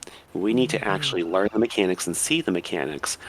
And if you can get the mechanics down, and once you are comfortable with the actual fight, you can bring any build you want. There's another Snowcrow contributor, Rem Magic, who has a POV of them, and I hate them for this, kiting Soulless Horror on Sievert. Like full DPS Sievert, kiting Soulless Horror, and my brain goes, why are you doing this to yourself? But to Rem's point, if you know the encounter, and you know what's going on, that opens up your possibilities, that opens up what you can do. Because you can bring other builds, you can experiment, you can say, what's going to happen if I do this? But you need to be able to start somewhere. You need to have that initial investiture. And I think, again, that's kind of what I bring and want to continue to bring. Core raids, let's go. Snowcrows. That could be fun. I mean, there was the 30k hammer whatever Guardian build. Yeah, and we went back and forth about that one too. We were trying decide between core hammer Guardian, hammer Dragon Hunter, and hammer Willbender. We were really kind of going back and forth on it, and we opted away from the core Guardian because although it was a bigger out of the gate, it also kind of had a hard ceiling. You ended up sitting there being like, Core Guardian, yes, can you get up to 30k very easily? Yes. But where do you go from here? And going somewhere from here is saying, well, stop playing Core Guardian. Or that's fair. Change. So it's why we started with Dragon Hunter. If you're using your Spear of Justice, and you're using one other skill whose name is escaping me right now, but if you're using those 2 skills and you're wailing with a hammer, you're still going to get to like 27k DPS, like almost the same thing as Core Guardian with a little bit more work. But because you're playing Dragon Hunter, the ceiling is higher, right? You can then decide to say, all right, let me figure out how to build in other things. I would love to, for the question from before, going back to it's Carell. Sorry, going back in time. I'm totally paying attention to the stream comments, but I'd love to go and look at possibly doing core builds. I'm not quite there yet. I want to, guide the team towards getting some other things done first. Like I said, Chronomancer high on my list, Scrapper high on my list. Getting obviously the Berserker build done. I really want to make a Renegade build that works. Trying really hard to find the magic sauce. Yeah, core rev. And again, so we'll definitely go back and take what we learned. Welcome back, Iskra. But again, this is all based on what the community wants and things. If the community wants to support this and they love what we're doing and they want to see more of it and they've got cool suggestions, if they're chopping at the bits for us to do a core Ellie build, let us know. Gotta call the Tempest one actually just Fire Wizard. Just Fire Wizard. For some reason, I think at least Umbra would have a connipshit if I put a build on the site called Fire Wizard. Yeah. I'm pretty sure Umbra would over the head with it. Fire Wizard in our hearts. Yeah. But yeah, there is the start of the Fire Wizard Tempest. It's Hodge approved. We can do it. Hodge approved. Is not enough Hodge actually Hodge? What? Yeah. Oh, that's Hodge? That's I thought that's someone who was amazingly joking about it. Oh no. It's just Harry as Hodge. I love that. Oh, poor Iskarel. Well, we're glad you're fixed now. Something I do like with because I've play tested the Dragon Hunter accessible build. Dragon Hunter is my first love in this game. And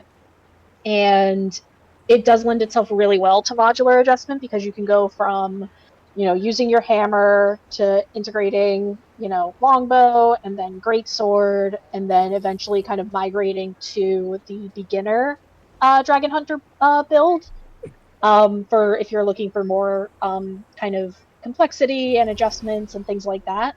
But it serves as a good intro point. I actually brought that build when Guild Wars 2 Girls was running Wing 7, and we lost a pillar bait, and I jumped in to provide supplemental pillar bait, and it worked really well. I was able to time my F2 to leap right back into the boss and step a little bit back to do my damage, pop the pillar if I needed to be on longbow, things like that. So depending on, as you're learning the spec, you can start to integrate and add more things or adjust to suit your preferences and your particular play style, and to see if it feels good while you're playing it, because that's ultimately what's most important.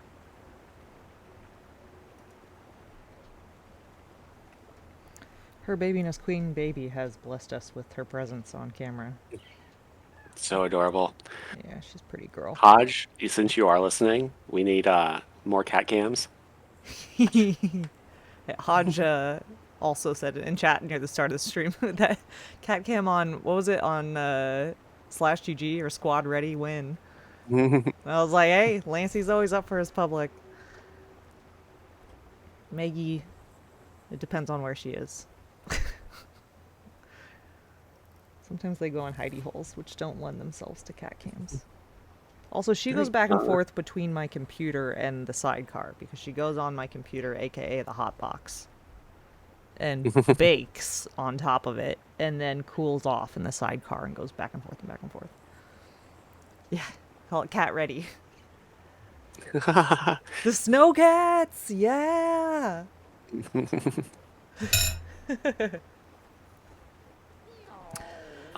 Yeah, I guess are there other builds folks want to see really quick? Yeah, let me take a look here at that list again. We have been going for a while. I guess we've gone through almost all of them. There's Guardian and or Dragon Hunter, and Reaper are the two we haven't looked at yet. I can relog real quick if we want to maybe do one more. Again, I'm people can kinda curious experiment. about Reaper. Yeah, Reaper might I be a like good us one. using sword. It So seems Reaper is the dope. most interesting because I have actually I typed this in. So Hazel, one of our contributors, has been working on this build with someone named Zargle. I don't know if you've ever heard of him. Sorry, what? Uh, Who? yeah, Blargle? Zargle. But I actually have not really used this build. The other Iskrill, yes. Iskargol, that's so good. Yeah, Iskargol. Um, The other Iskarel. in a different instance. Let's see if everyone will jump back in. Oh no, because you're in a wait. different instance, Let so me you change. can't come in. I'll come to you guys. Hold on. Yeah, apparently. There you go. Just keep everyone together. But yeah, I actually have not used this build, so I guess we can kind of. I did read it. I edited it. I have used this build largely in open world. I haven't brought it into strikes or raids yet, but I have run it a little bit. And I actually brought it to Silver Wastes and did some Reba on it. Ooh. Again, part of me for being lazy right now about The column and boons. setup. But let's see if I remember this here. So we want to just have our energy here, our life force. Life force is great because it's that extra boon. We want our fleshy boy, who's here.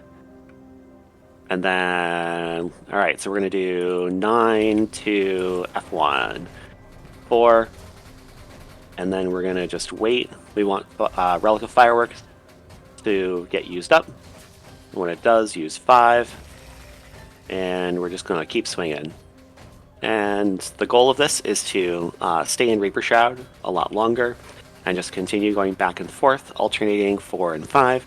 Sooner or later, mechanics or just natural life force drain are going to get you kicked out. And when you do, you just auto attack. You can also pop your Soul as Mine just so your auto attacks are generating even more life force. As soon as you can get back into Reaper, oops, I screwed up. You should have used just going and doing the same thing again. I'm cheating. Shh. Using 9-2 and then just go. And that's your real goal for the baseline, is just to work on trying to not overlap the Relic of Fireworks and just swinging. I love that. Just sitting in Shroud, like, that is my favorite part about Reaper. Especially just going out in open world and just being like, "Brrr," and you just like mow down mobs. You're just spinning around, cleaving in Shroud. Give yourself stability if you want to. Oops. That's really fun that you get to just stay in it, like, basically as long as you can for that build. Yep, and again, this is very Tracy and Hazel too, I think, were when I originally said the 12 APM was our default starting point. They were, and some of the other playtesters were very meticulous. People had metronomes going and being like, I will hit a button every 5 seconds and like make sure that these numbers work. Because again, I'm not hitting a bunch of numbers. I'm clocking just shy. Well, apparently I was using sword. Sword is great. If you want to use it, just swapping back and forth. It's another thing that if the community wants us to do it, we might come up with an accessibility option guide. That's something that we were talking about in the back end. And we've had great feedback. Iskrill came up with an awesome concept for using people's keybinds differently, because when you have flip skills like that with a 4-5, hitting 4-5, 4-5 back and forth can be challenging for some folks, because the repeated button press of hitting 4 multiple times. So, yeah, again, if people want to see that, that's something we can keep looking into, asking about that. Iskrill forgot about that idea. It was a great idea. I haven't forgotten Iskrill. But it really is great because, if just from an accessibility standpoint, if people want to see more of those options. I should also say too that as Ren was saying before, we can kind of transition and use some of the other modules and get closer to the full build. So like we're starting here with Vital Presence, Persistence, which is giving us a little bit of extra vitality. That extra incoming healing is super nice, especially when you have a slightly bigger health bar, just your heals getting topped off. But if you really want to start moving towards the full rotation, there's some notes about just being able to slowly work in how to deal with soul barbs. If you just get used to soul barbs, where if we're just sitting here and we're using the one, we're using that second one, we're waiting, we're jumping out of Shroud, and again, we're just making sure things are topped off. I think I got a Shroud a little too quick there. Zargle's probably shaking his head at me right now. But just this concept of adding something really simple, swapping a trait, and getting used to going in and out of Shroud, which will allow you to get better, get closer to what the actual full Reaper build is using. Because as you just go through, like we've lost soul barbs, we definitely want to make sure we're popping out, getting some of that life force back, and jumping back in to just keep maintain soul barbs. And so again, it's just another thing about just saying, here's these minor changes and to get used to. And if you can do this base of what I'm doing, of just saying, oh, soul barbs just dropped, I gotta get out, refresh soul barbs, let me gain back my life force when this is available, pop back in. If you can just get used to that basics, and this is all clickable, then you can be doing the full DPS rotation with accommodations. Like you can now go to the beginner build and see what's going on there, because the beginner build just goes and talks about this. It starts from this point where you're saying we're going in and out of Shroud and we're learning how to use our wells. And that's where the beginner build picks up, and then it's saying, okay, here's the complexity. Here's how Greatsword works. Adding in Greatsword, just figure out. And if you can then make it through the scaffolding of beginner builds, you're going to be getting to the point where you're sending... Watch your back, we see everything. Where you're going to start sending direct messages and trying to go and pester Zargle for tips about how you can go from... Get that last 10%. DPS. Don't do that. Just message on help desk. Zargle will answer you. He's amazing.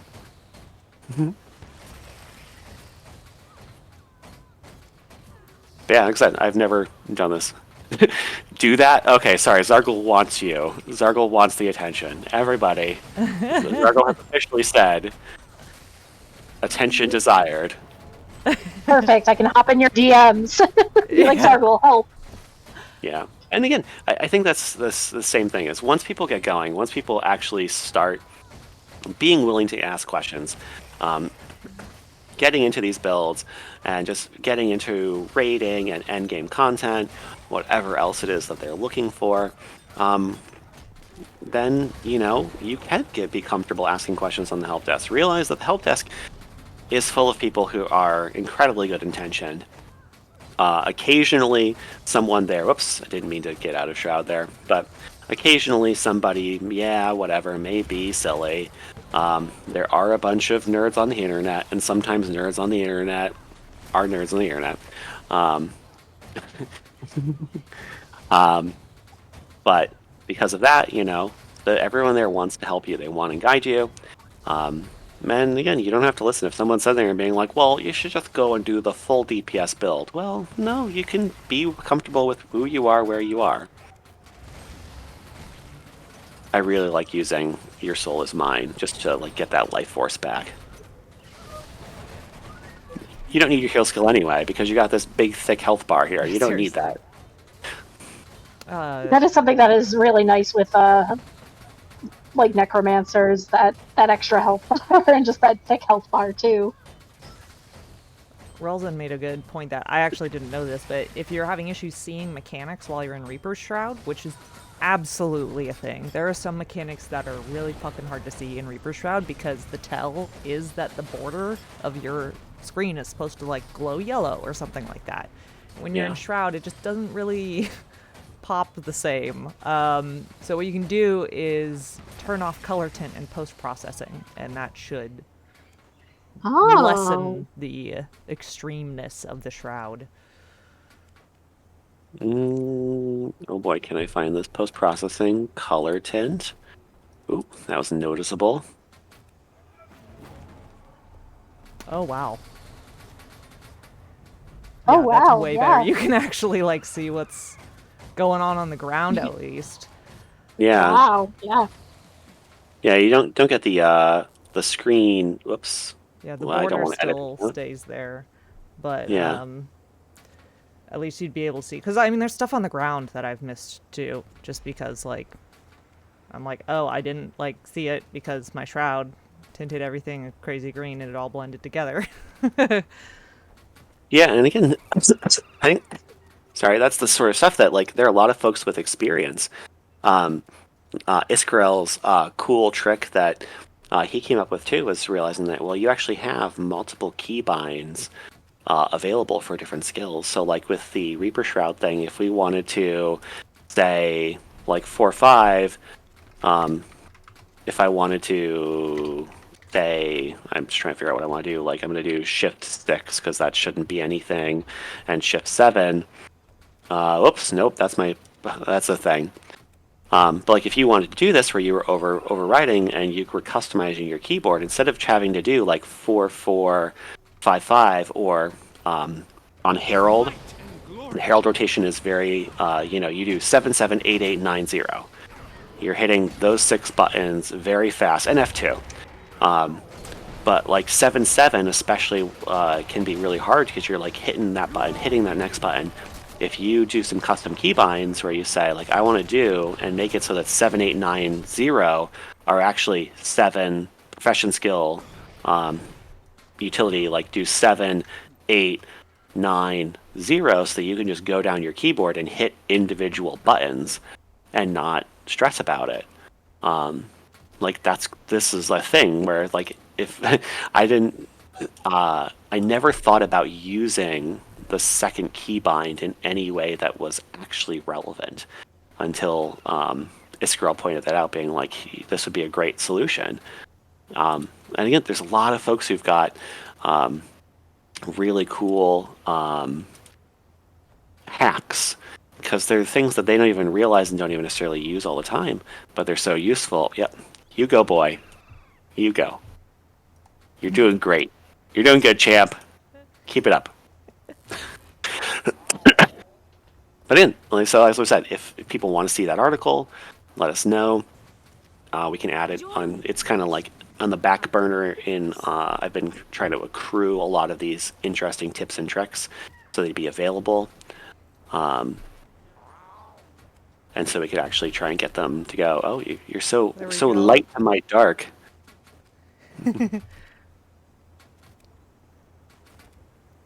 How long will 2 flesh golems take to do 10 million damage? I'm sad, but I already started fighting that golem, so I can't swap Chilled to the Bone to spawn my golem.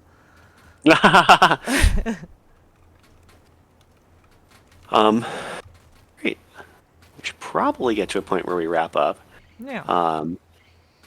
I guess, are there any questions or comments or anything that I've missed? Because I'm very bad at multitasking and paying attention to a Twitch chat at the same time. Well, that's okay, because that's basically my job here. Is like I'm basically an MC here, so I can sit here and watch for audience questions. And So something we could touch on very briefly is what we were talking about. You said, I saw the trait you changed in Soul Beast that allowed you to provide more for the group. Mm-hmm. And the same thing, like swapping out Alliance and Bindi for Jalis, while you may be technically losing some DPS, like not only is it a more accessible Legend, but you're bringing so much to the group as well. Oh yeah, spoiler alert, I never use Shiro. I never use Legendary Assassin. Unless for some reason I'm playing with a group where, like, if I'm pugging and someone's like, we need you to be doing as much damage as possible. But considering that if I am on Herald, or if I am on even Vindicator, I don't use Shiro. I almost always use Chalice, because why would you, for that small DPS gain, lose the ability to drop a road? Right, lose the ability to have that incredible panic button of Rite of the Great Dwarf. Like, I can see why, if you want to be in that speedrun community and you want to be as optimized as possible because you're trying to shave seconds off your time, or if you're progging a really hard fight where, like, that timer, Temple of Phoebe Legendary Challenge mode, that timer is a tough timer while you're learning. I know people have gotten it to sub 9 minutes now, but as everyone is progressing against it, your biggest hurdle is that timer. Every ounce of damage you can muster if you're trying to do LCM matters. But, like, how many people that are playing this game are that gamer, that person who is, like, trying to be the most speedrunny of speedrunners? And we're talking about less than 1%. Far less than 1%, given the fact that what percentage of gamers in Guild Wars 2 actually even raid, actually do strikes. We're already looking at, like, a smaller and smaller chunk of the community, which we want more people to do. We love raids. We love group content. Strikes are okay. I could take or leave strikes, but again, it's like, it's socializing is super important. Why are we playing a video game? An MMO of all things. An MMO of all things, right? You can get there's a game out there that exists that is basically the exact same thing as this. I'm sure that you could find.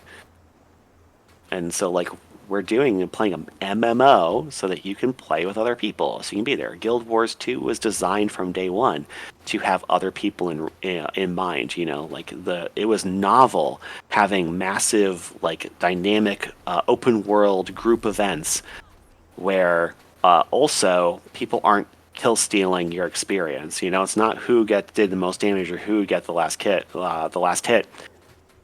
Everyone who hits helps, and that's great. The question of are these builds staying up on the website after the stream? Unless Hodge decides to take them down, they are staying up. I hope my timer is by the end of next week. I really would like to get the other 3 builds done, so we have 1 per core spec. Because that's the thing we need right now, is we really need feedback, right? We want to know that the community is here for this. Oh my gosh, Zargle. It's your limited time. For a limited time, accessible builds are available. Yeah, for we really want to $3.99. go. $3.99, yes. Yeah. Subscribe to the Snowcrows website. Yeah. And to Snowcrow's Twitch. In 24 hours. I will delete it. Iskrel is going to delete Deadeye. Okay. For 50% off free. Yeah, again, this is where we are now. We want feedback. We want to know if the direction that we've chosen to take with these modular, customizable builds are functional the way that we find them to be. Because, again, at Snowcrows, we're building builds for the community. We are trying to curate and find the best possible raid builds. We're trying to make sure that no one listens to me when I say that Power Mirage should have a build, because it shouldn't. Not until maybe Spear fixes that. Hopefully, knock on wood, I really want Power Mirage to be a thing. ANET, if you're listening to me about anything. But, again, we're doing a lot of work here to find what the community wants. We've got these amazing, best top-in-class raid builds that maybe everyone else copies. Cough, cough. And a lot of people, and it takes a village, right? We have dozens of contributors who are helping make that happen. The beginner build team is slowly chipping away. We've got about half a dozen people working on that. And then the AccessiBuilds, we currently have a team of about, again, half a dozen people who are working on playtesting these things. But we're doing this for the community, right? If we're making builds for ourselves, or if I'm making builds to give when the next time one of my guild members says, "Hey, who can do this?" Great, I'll just do that. But taking the time to polish, get them online for you guys, we just want to make sure and get the feedback that you're getting out of it what we hope you are. So, that's definitely what this preview period is right now, is so that we can kind of continue as we're making more builds to customize based on the needs of the player base. Because that's what we want, as Hodge said in chat, right? We want you to play at your best. I got some flack with the open world builds where I was like, Power Catalyst is amazing and stuff. Because, again, if people have great open world builds and they can just kill bosses in the open world faster, that helps everybody, right? Everyone's happier. If we have more people who are confident enough to go into raids, to go into strikes, because they can play this content, that's amazing. Because then we're going to get more people playing raids and strikes. And then, who knows, maybe ANET will listen to us and we'll get more raids. Oh, wait, we are. And, and that's because we had enough people who were squeaky wheels and members of the community who were driving it. ANET saw that and said, oh, wow, we should find a way to do more of this. We've gotten a lot more of this group content. We've gotten more strikes and more fractals and soon more raids in the past X period of time. And again, that's because more players are being comfortable doing it. And so that's what we're here for. Off my soapbox again. Especially when I'm tired, I get on soapboxes really easily. Well, that is about time for us. So I just want to, first of all, thank all of you guys and Tracy, who has already left, for being here and presenting all of this to us, making these builds in general, whether you were presenting them to us here or not, it's fantastic to have these builds available to the community now. Yeah, and otherwise, I think coming up, I know I'm planning on doing a stream with Umbra on Revenant things. That'll be in July. So I don't know if we're planning on, we might be dual streaming that one too. So just keep an eye out. Yes, you heard it here first. It's going to be dual streamed. It's going to be great. Maybe I'll actually have a starting soon banner next time. So that way people can have a countdown. But yeah, and thank you everyone in chat for coming, for hanging out, for asking questions. Feel free to drop into the help desk Discord if you have feedback for us, or if you have any questions about the builds, or about builds not mentioned today. Yeah, I guess that's it. So thank you, everybody, and have a good evening. Thank you for hosting and dealing with all the technical stuff. Yeah, no worries. And yes, for those who are worried, we are going to have the Spear recap. We'll announce that pretty soon once we kind of hammer out the time. Yes, thank you. Ooh, and Talking Homesteads. Ooh, I'm excited about those. Hodge won't let that conversation happen without him, though. Yeah. All right. Have a good night, everyone. Thank you, everybody. Good night.